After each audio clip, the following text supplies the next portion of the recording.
So hello my dear love students. आप सभी का स्वागत है पीपीआई ट्यूटोरियल के यूट्यूब चैनल पे। और आज की इस महत्वपूर्ण क्लास में हम लोग स्टार्ट करने जा रहे हैं आपका बायोलॉजी। ठीक है, आप लोगों का सबसे मन पसंदीदा चैप्टर हम लोग यहाँ डिस्कस करेंगे जीव विज्ञान में, जिसमें हम लोग क्वेश्चंस लेंगे प्रीवियस ईयर्स से और उसके रिगार्डिंग हम लोग सारा टॉपिक्स को डिटेल में डिस्कस करेंगे। तो क्लास और शुरू से अंत तक कीजिएगा। और जो भी बच्चे नए हैं चैनल को सब्सक्राइब कर लीजिए। डेली लाइव क्लासेस आपको पता है 7 बजे यहाँ पे होती है। तो चलिए समय ना गवाते अपनी इस क्लास को शुरू करते हैं। और लाइक कर दीजिए स्टार्ट करने से पहले। और आप स्क्रीन पे आप पहला प्रश्न देख सकते हो। ठीक है, तो पहला प्रश्न आपकी स्क्रीन पर ये रहा। आपका बिलीवर्डिन और बिलीरुबिन आपका मोस्टली सिक्रीटेड होता है। ठीक है, यानी बिलीरुबिन और बिलीवर्डिन आपका उत्सर्जित ज्यादातर कहाँ से होता है, यानी एक्सक्रीट, यानी कहाँ से ज्यादा निकलता है। तो जल्दी जल्दी कमेंट्स में बताइए। ठीक है, फिर इसको हम लोग डिटेल में भी डिस्कस करेंगे इसका आंसर को। ठीक है, तो आप लोग पहले अपना अपना जवाब दे दीजिए। ठीक है, तो सबसे पहले एक्सहेल्ड हियर, जो हम लोग सांस को बाहर देते हैं, ठीक है, वायु को, वो। दूसरा पसीना यानी स्वेट। तीसरा फीसेस यानी मल। और चौथा मूत्र यानी आपका यूरिन। तो ये चैप्टर्स जो डाइजेशन एंड ऑब्जॉर्प्शन का चैप्टर है, ठीक है, क्लास 11th का, आपको मैंने पहले से ही बता रखा है कि बहुत इंपॉर्टेंट है। ठीक है, सबसे पहले हम लोग बात कर लेते हैं ये चैप्टर कहाँ से आया। आपका डाइजेशन और ऑब्जॉर्प्शन चैप्टर है, जो बहुत ही इंपॉर्टेंट चैप्टर है। इसको करके ही जाइएगा। एक क्वेश्चन आपको यहाँ से इस साल भी देखने को जरूर मिल जाएगा। ठीक है, तो आंसर आप लोगों का मैं देख सकता हूँ, आप लोगों का फीसेस आ रहा है यानी मल। तो मल से आपका निकलता है ये सब। ठीक है, मल से आपका निकलता है यानी फीसेस। ठीक है, तो करेक्ट आंसर सी हो जाएगा। आइए इसको थोड़ा डिटेल में जानते हैं। ठीक है, तो जो बाइल होता है, the bile contains bile pigments. ठीक है, बाइल्स का दो पिगमेंट होता है, बिलिरुबिन और biliverdin, that are excreted products, यानी जो आपका बाहर निकलता है, उत्सर्जित होता है। This waste products reaches the duodenum through bile and passes out the faeces. ठीक है, ड्यूडेनम में आपका आता है वेस्ट प्रोडक्ट बाइल के साथ। ठीक है, बाइल में, और ये फीसेस से निकल जाता है। ठीक है, तो ये आपका क्या हो गया, पीत में जो आपका पीत रजक होता है, बिलिरुबिन और बिलीवर्डिन होते हैं, जो उत्सर्जित उत्पाद होते हैं, यानी जो बाहर निकलते हैं। ठीक है, एक्सक्रीटरी, जो कि हम लोग के लिए बॉडी के लिए यूजफुल नहीं है। ठीक है, तो ये आपका सीधे आपका आता है ड्यूडेनम से और बाइल के थ्रू हमारे मल के रूप में बाहर निकल जाता है। ठीक है, तो अब आपको क्या करना होगा, एक्स्ट्रा होमवर्क में आपको दे देता हूं। आपको फिर से, चूंकि आप लोग 2006 से लेके पूरा कर रखे होगे अभी तक, जहां तक मैंने 22 तक करा रखा है, ठीक है, प्रीवियस ईयर्स। तो उसमें आप जब प्रीवियस ईयर्स क्वेश्चंस करोगे, तो मैंने बहुत बार कहा है कि नहीं, कि डाइजेशन और ऑब्जॉर्प्शन चैप्टर बहुत इंपॉर्टेंट है क्लास 11th का एनसीईआरटी का। वो चैप्टर जो छोड़ के जा रहा है, उसका एक सवाल पक्का छूट जाएगा एग्जाम में। तो एक चैप्टर्स को अच्छे से रीड कर लीजिएगा, कुछ ना कुछ क्वेश्चंस वहां से आ जाएगा। कभी पूछ देगा पैनक्रियाटिक एंजाइम कौन से होते हैं, नहीं होते। आगे हम लोग अभी और देखने वाले हैं। तो क्लास अच्छी लग रही है ना, आगे बढ़े, एक बार यस टाइप कर दीजिए जल्दी। नेक्स्ट क्वेश्चन पे चले। देखिए, आराम से पढ़ना है, जो भी करना है यहाँ पे, कहते हैं ना, जो भी पढ़ाऊंगा सच में पढ़ाऊंगा, डिटेल में पूरा ईमानदारी से पढ़ाऊंगा। बस आप अच्छे से कीजिए, रिजल्ट आपका वेट कर रहा है। ठीक है, नेक्स्ट क्वेश्चन पे चलते हैं तब माय डियर लवली स्टूडेंट्स। तो नेक्स्ट प्रश्न आपके स्क्रीन पर ये रहा। अब देखते हैं कौन जल्दी जल्दी आंसर बताएगा। बहुत इजी है। ऑक्सीटोसिन क्या है? ऑक्सीटोसिन क्या है? स्टेरॉइड, बी पॉलीपेप्टाइड, सी कैटाकोलोमाइन, या डी अमाइनो एसिड? जल्दी जल्दी आंसर डालिए, लाइव चैट में जल्दी जल्दी आंसर डालिए। मैं देख रहा हूं सभी का आंसर। क्या है oxytocin? So my dear lovely students, आप लोग का अगर उत्तर है बी पॉलीपेप्टाइड, तो करेक्ट है। आपका क्या है? ये पॉलीपेप्टाइड है। अब थोड़ा सा जान लेते हैं ऑक्सीटोसिन क्या होता है, एंड आई होप कि आप लोगों को पता है कि क्या होता है। So oxytocin for English medium students, oxytocin is a peptide hormone. ठीक है, जो अभी हम लोग पॉलीपेप्टाइड पढ़े, और न्यूरोपेप्टाइड भी है, normally produce in the hypothalamus. अब हाइपोथैलेमस पता तभी होगा जब अच्छे से आप ब्रेन वाला चैप्टर पढ़े होगे। ठीक है, और ये भी बहुत इंपॉर्टेंट है, ब्रेन के सारे पार्ट्स आपको पता होने चाहिए। ठीक है, and release by the posterior pituitary, ठीक है। It plays a role in social bonding, reproduction, childbirth and the period after childbirth. ये ज्यादातर इंपॉर्टेंट इसके लिए चाइल्ड बर्थ, ठीक है। जब आपका बच्चे का डिलीवरी होता है तब ये हार्मोन रिलीज होता है, जिसकी वजह से आपका आराम से मतलब रिलीज होता है, दर्द सह पाते हैं लोग, ठीक है। तो ये आपका आफ्टर चाइल्ड बर्थ और चाइल्ड बर्थ के दौरान बहुत इंपॉर्टेंट है, और रिप्रोडक्शन के टाइम भी, ठीक है। तो ऑक्सीटोसिन क्या है आपका, एक पॉलीपेप्टाइड और न्यूरोपेप्टाइड है, ठीक है। तो ये हाइपोथैलेमस से आपका बनता है, ठीक है, और पोस्टीरियर पिट्यूटरी से आपका द्वारा यहाँ पे जारी किया जाता है, ठीक है। तो ये आपका इंपॉर्टेंट पॉइंट्स हो गए, ठीक है। अब यहाँ से कौन से चैप्टर एनसीईआरटी का पढ़ना होगा, तो एनसीईआरटी में देखिए ये तो बेसिकली रिप्रोडक्शन चैप्टर से है, ऑक्सीटोसिन का वहीं पे क्लास 12th में हम लोग बात किए हैं, ठीक है। लेकिन थोड़ा सा आप लोग ब्रेन के बारे में पूरा अच्छा सा, हाइपोथैलेमस आपको ये सब पॉन्ड मेडुला ये सब पता होना चाहिए, ठीक है। तो वो चैप्टर भी अच्छे से एक बार कर लीजिएगा, ठीक है। और ये सारे चैप्टर्स के बारे में मैंने ऑलरेडी प्रीवियस ईयर्स में बता रखा है, तो जिन्होंने नहीं किया है तो आराम से पेड कोर्स में पूरा डाला हुआ है, अच्छे से कर लीजिएगा, ठीक है। एप्लीकेशन पे पूरा डाला हुआ है। नेक्स्ट सवाल पे आ जाए। चलिए नेक्स्ट सवाल बहुत इजी सवाल है, ठीक है। और आप जब इसका आंसर जानोगे बोलेगे इसके साथ तो हम बजा बजा के इसको खेलते थे बचपन में हम लोग भी। तो whose seeds are dispersed by wind, यानी किसके बीजों का आपका जो होता है डिस्पर्शन वायु द्वारा होता है, ठीक है। अंगूर, बी अंजीर, सी नारियल, डी आपका आर्जीमोनी, ठीक है। तो जल्दी जल्दी बता दीजिए, हवा के द्वारा। ये क्लास 12th का है आपका, वैसे क्लास 11th में भी मिल जाएगा। हवा के द्वारा सीड्स का कौन सा चारों में से गिवन ऑप्शंस में आपका होता है, जल्दी बता दीजिए। गुड, डी इज आपका करेक्ट आंसर है, आरजी मॉर्निंग। अब देखिए इसको, देखिएगा इसका फिगर, फोटो देखिएगा, खुद पता चल जाएगा, यही है हमारा आरजी मॉर्निंग। बचपन में हम लोग इसका पत्ता को मतलब इसको फूल को हम लोग तोड़ के मुंह से इसका बजाते थे कि नहीं, सीटी टाइप का, ठीक है। और ये तो झाड़ी हम लोग को हर जगह दिख जाता है। तो ये है आपका आर्जेमनी, और इसका जो सीड्स है, जो यहाँ पे सीड्स है, ये आपका विंड से आपका फैलता है, ठीक है। लेकिन बाकी सारा का भी डिस्कस कर लेते हैं कि किस प्रकार से होता है। ग्रेप्स का जो सीड है वो पास कैसे होता है, एनिमल्स उसको खाते हैं, ठीक है। जो ग्रेप्स को खाते हैं तो उनके पेट में जाता है, फिर वहां से मल के रूप में ये बीज आपका बिखर जाता है हर जगह, ठीक है। तो एनिमल वेक्टर है इसका, ठीक है। फिर उसके बाद कोकोनट पानी के द्वारा होता है, ठीक है। और एक क्या था आपका फिक्स, फिक्स भी आपका एनिमल्स उसको ईट करते हैं और उसके मल के द्वारा फिर उसको यहाँ तहाँ कर देते हैं आपका ड्रॉप, ठीक है। तो ये तीनों का आपका ग्रेप्स, फिग, अंजीर आप लोग खाती होगी, कोकोनट, कोकोनट आपका ज्यादातर वाटर के जरिए होता है, क्योंकि ये ज्यादातर पानी के आसपास पाया जाता है, समुद्र के आपका किनारों पे पाया जाता है। तो ये आपका पूरा बह बह के समुद्र में पानी। फिक्स और ग्रैप्स आपके एनिमल्स खाते हैं और इधर उधर मल के रूप में बीज को बिखेर देते हैं मल के से, ठीक है। और आजीमनी तो आप देख ही लिए, इसको तो हम लोग खेलते ही थे बचपन में, खेलते थे कि नहीं, यस और नो। बहुत अच्छा सीटी बजता है इससे, है कि नहीं। नेक्स्ट क्वेश्चन पे चले, मजा आ रहा है ना, तो जल्दी जल्दी लाइक कर दीजिए, ठीक है। और टेलीग्राम चैनल जरूर ज्वाइन कर लीजिएगा, जो भी बच्चे अभी तक नहीं ज्वाइन किए, वहां पे आपको डेली लाइव क्लासेस के बारे में पता चल जाता है। और जो भी बच्चे थ्योरी क्लासेस वगैरह अच्छे से डिटेल में करना चाहते हैं तो हमारे इस पेड कोर्स को ज्वाइन कर सकते हैं, नंबर आपको नीचे दिख रहा होगा, ठीक है। It was absent in the atmosphere the time of the origin of life, ये थोड़ा क्लास 12th का है आपका, ठीक है। एवोल्यूशन चैप्टर से आया है और बहुत ही इजी प्रश्न है, और आशा करता हूं मैं कि आप सभी को पता होगा, है कि नहीं। तो जल्दी जल्दी बता दीजिएगा, जीवन के उत्पत्ति के समय वायुमंडल में यह अनुपस्थित था, O2, CH4, H2, NH3, यानी ऑक्सीजन, आपका मीथेन, हाइड्रोजन या आपका अमोनिया।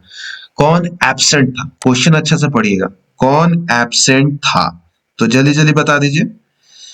जल्दी जल्दी मैं कमेंट्स में देख रहा हूं, जल्दी जल्दी बता दीजिए कौन एब्सेंट था। तो जीवन की उत्पत्ति के समय वायुमंडल में O2 अनुपस्थित था, ठीक है। तो O2 एब्सेंट था, ठीक है। O2 ये आपका सही उत्तर हो गया, ठीक है, ठीक है। तो O2 gases that were present at the time of origin of life, ठीक है, वर गैसेस जो प्रेजेंट थे उस टाइम में, तो ammonia, hydrogen, nitrogen, carbon dioxide, methane ये सब प्रेजेंट थे एंड वाटर वेपर्स भी थे। बट ऑक्सीजन इसके बाद आपका फाउंड हुआ था, यहाँ तक सब था, ऑक्सीजन बाद में आया था। ठीक है, तो अर्थ पे ऑक्सीजन बाद में आया है। ठीक है, ओरिजिन टाइम नहीं था। नेक्स्ट प्रश्न में चले, एक बार यस टाइप कर दीजिए। चलिए नेक्स्ट प्रश्न में चलते हैं। Ribosomes are of infinite centres. ठीक है, राइबोसोम जो आपका, चलिए आइए तो पांचवा प्रश्न पे चलते हैं आपका। Ribosomes are of infinite centres, यानी असीम केंद्र की राइबोसोम होते हैं। तो जल्दी जल्दी आंसर बता दीजिए। 80s होगा, 50s होगा, 70s होगा या 30s होगा।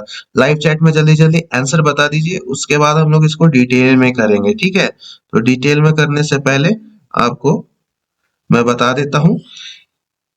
चलिए जल्दी जल्दी बता दीजिए क्या होगा इसका आंसर। ठीक है, सो इसका करेक्ट आंसर होगा आपका 70s। क्यों होगा? क्योंकि ये एक प्रोकार्योटिक है, इस वजह से आपका ये सही उत्तर हो जाएगा। ठीक है, अब आइए इसको डिटेल में समझते हैं। ठीक, ribosomes are largely classified into two types based on their size and sedimentation coefficient। पहला है आपका 70s राइबोसोम्स, दूसरा होता है 80s।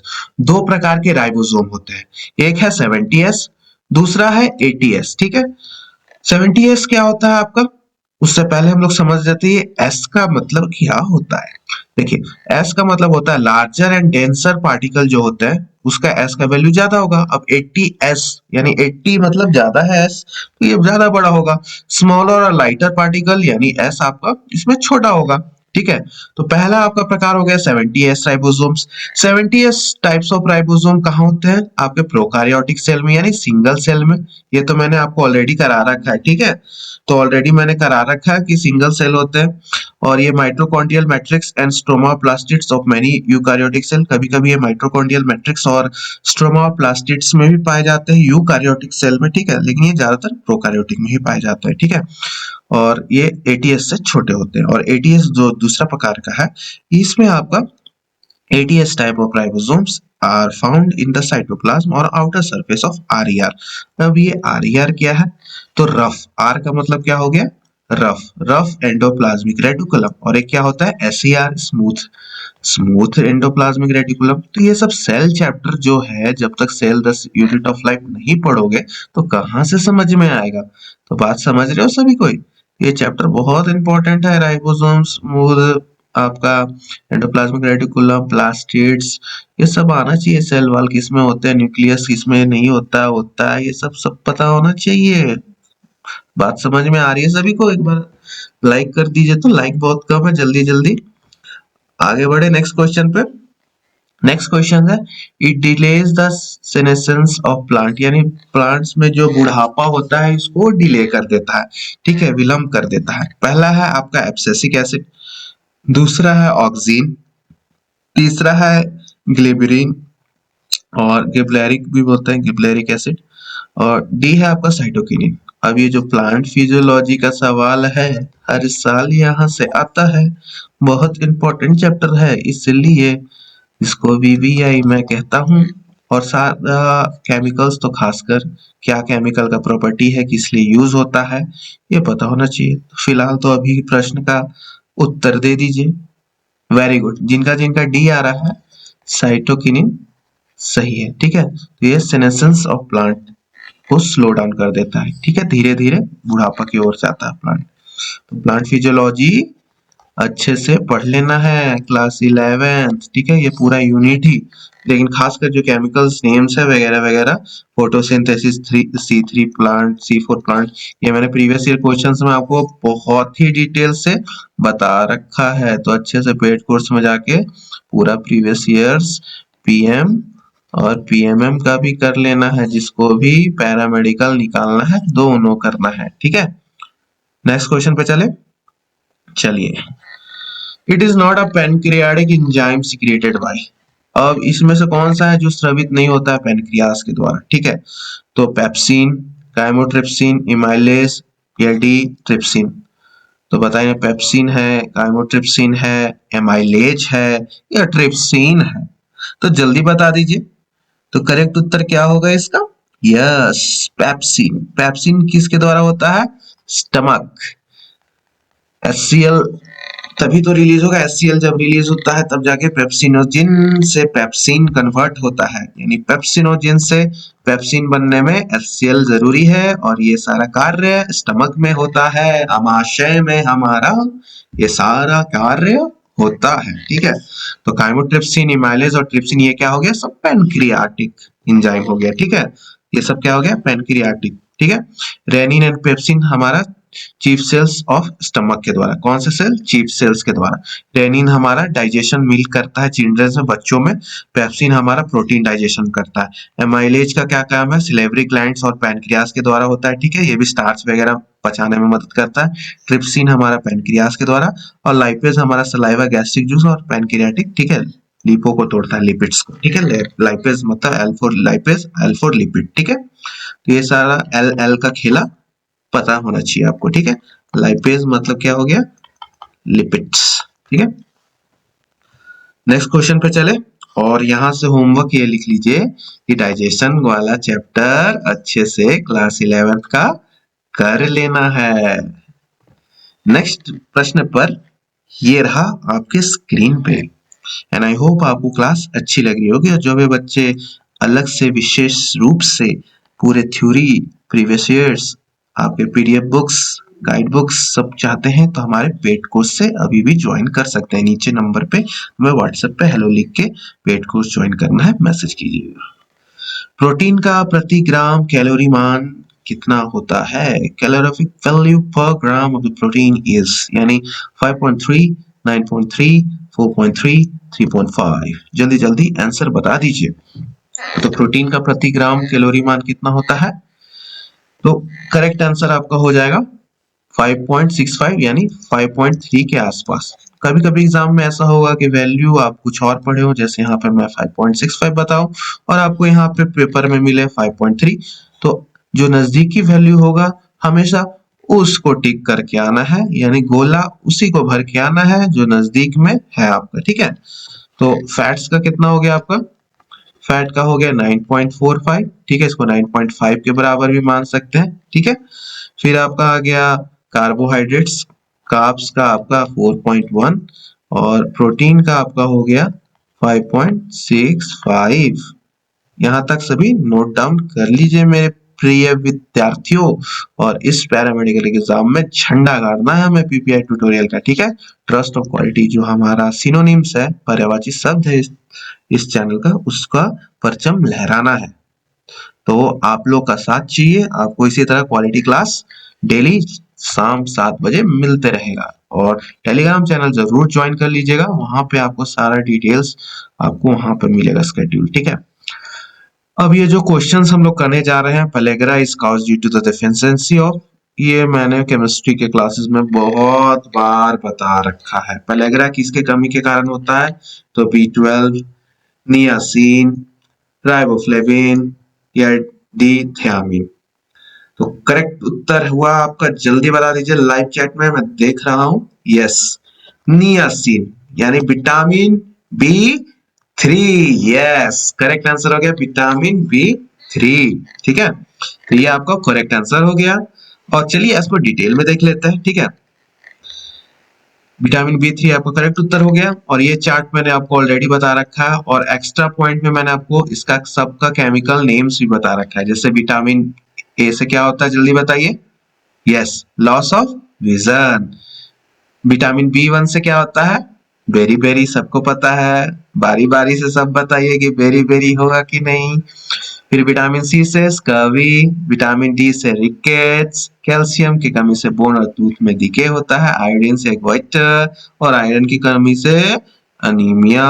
ठीक है, और आपको बहुत सारा चीज में विटामिन छूट रखा है, तो क्लास 12th के लास्ट चैप्टर में केमिस्ट्री में आपको ये मिल जाएगा, और मैंने केमिस्ट्री थ्योरी में भी ये करा रखा है। तो इसको होमवर्क VVI, ये केमिकल नेम्स पता होना सारे विटामिन का बहुत जरूरी है। ठीक है, तो इसको स्टार मार्क कर लीजिए, जो भी स्टार करा दूं तो मतलब समझ लो वो चांद और तारा सब इंपॉर्टेंट होता है ना, तो वो है।